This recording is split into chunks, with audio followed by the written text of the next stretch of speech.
Является ли то обстоятельство, что археологи так и не нашли следов человеческих жертвоприношений у восточных славян, достаточным основанием считать, что их действительно не было, или в каких бы то ни было летописных источниках они все-таки были упомянуты?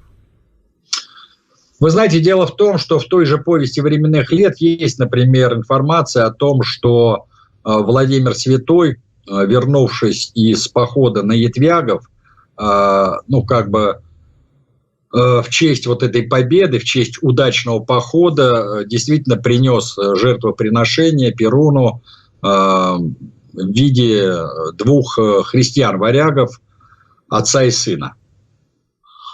И у нас долго эта информация просто фиксировалась без осмысления этой информации.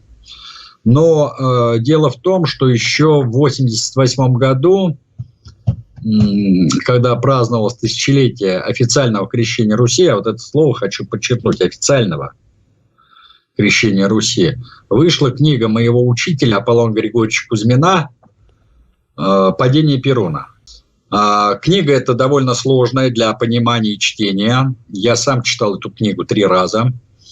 Но она чрезвычайно информативна и насыщена таким количеством фактов, событий, что с одного захода понять, оценить и осмыслить все это довольно трудно. Так вот, по всей вероятности, вот эта так называемая языческая реформа Владимира, которая предшествовала официальному крещению Руси, когда он хотел создать единый пантеон языческих богов для древнерусского государства во главе с Перуном, то есть 6 языческих божеств во главе с Перуном, как верховным богом, покровителем княжеской дружины. Она не удалась во многом потому, что носителями вот этого варианта язычества были, собственно говоря, не славяне, не восточнославянские племена, которые составляли ядро древнерусского государства, а именно русы, русоваряги, именно род русский, представителем которого был Владимир. И по всей видимости, когда Владимир вернулся из похода на Ятвягов, то вот это жертвоприношение не животных, а именно людей было осуществлено именно исходя из традиций вот этой вот варяго-русской общины. По всей видимости, общины кровно-родственной, не территориальной, как у славян. И это потом постепенно произойдет ославянивание вот этого русского рода или варяжского рода. И мы уже будем не видеть вот этих отличий между, собственно говоря, Рюриковичами, как носителями традиции русско-варяжского рода, и, собственно говоря, основной массой населения, славянской массой населения.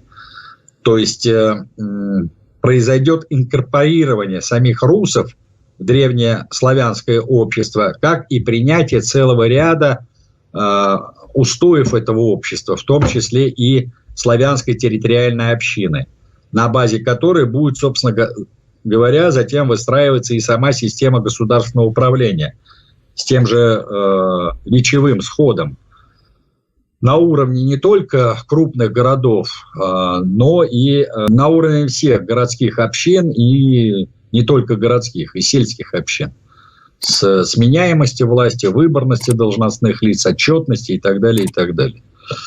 Поэтому, когда мы говорим о язычестве, то эта тема, она дискуссионна, написано огромное количество работ, там в том числе и работы, например, того же Рыбакова, во многом спорные, но довольно интересные работы, например, того же Иванова и Гамкрилидзе, даже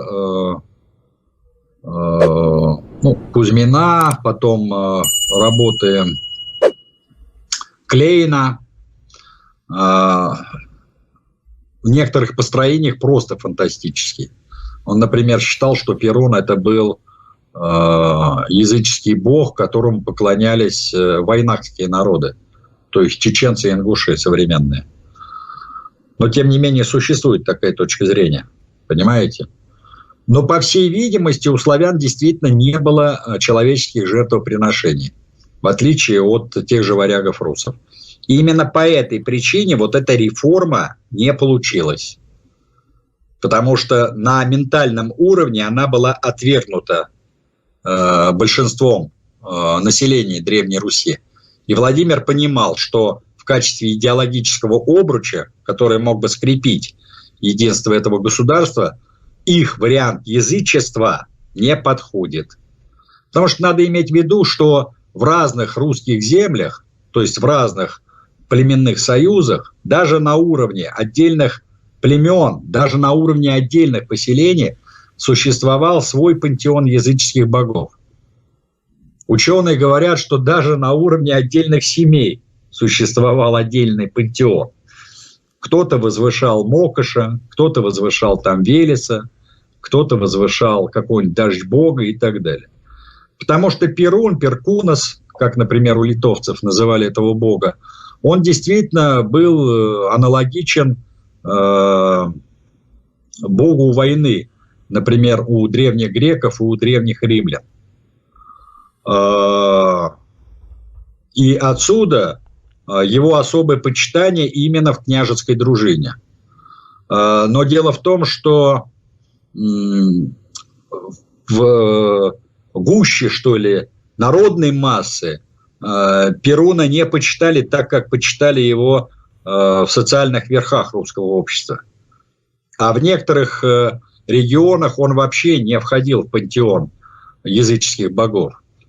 Поэтому Владимир вынужден был искать иные обручи для идеологического скрепления довольно рыхлого, аморфного государственного образования, во главе которого он встал. И здесь вот после долгих, условно говоря, раздумий, а повесть временных лет, она подробно описывает все эти посольства из разных стран, от разных народов, с предложениями принять иудаизм, христианство, ислам и так далее, и так далее. После долгих раздумий был остановлен взгляд, условно говоря, на христианском вероучении. Но когда я говорю на христианском вероучении, это не значит, что на Византии. Это церковная традиция, которая утверждает безапелляционно, я вот это хочу подчеркнуть, безапелляционно, что мы стали наследниками византийской христианской традиции, а она не находит подтверждения в источниках. И большинство историков сейчас, они все-таки говорят о том, что источники проникновения христианства на Русь были многочисленные, что на Руси довольно продолжительное время существовали разные христианские общины, вплоть до середины 15 века. И ортодоксальная форма христианства, такого византийского, что ли, толка, она окончательно утверждается на Руси где-то вот после падения Константинополя и избрания первым митрополитом, или вернее новым митрополитом рязанского архиепископа Ионы, который впервые был послан в таком качестве не из Константинополя на Русь, а был избран самими иерархами русской церкви из числа себе подобных, то есть по происхождению русских. Так что вот так вот.